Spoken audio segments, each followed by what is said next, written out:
Patrice Joly, je suis président de l'Association nationale des nouvelles ruralités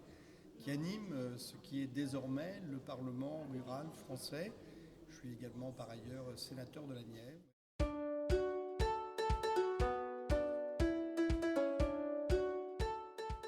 Alors, la première session du Parlement rural en fait est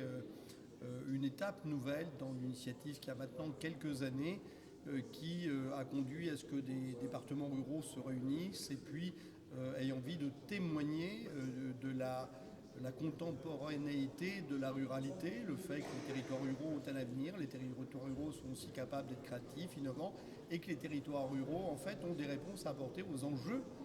auxquels la société française est confrontée. Il se trouve qu'au printemps dernier, le gouvernement a constitué une mission ruralité avec comme perspective de faire un certain nombre de propositions pour améliorer la vie sur les territoires, pour favoriser leur développement. Je fais partie de cette mission, je suis un des 5 membres de cette mission. Nous avons remis un rapport au mois de juillet et le Premier ministre s'en est emparé. Donc on s'est dit qu'il était intéressant dans cette première session, c'est d'examiner les propositions de la mission, d'examiner les mesures qui ont été retenues par le Premier ministre et de voir ce sur quoi on voulait que le gouvernement soit très attentif dans la mise en œuvre de ce qu'il avait annoncé. Et deuxième sujet, proposer que dans une deuxième série de mesures,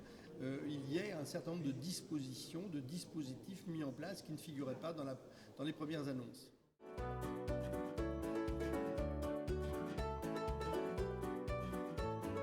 On avait envie de sortir d'une image un peu plaintive de la ruralité qui constitue un handicap, etc., pour dire mais c'est un territoire qui offre des opportunités, ce sont des territoires, les ruralités, qui sont des territoires dynamiques, vivants, volontaires,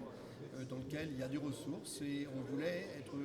travailler à une représentation plus positive de la ruralité.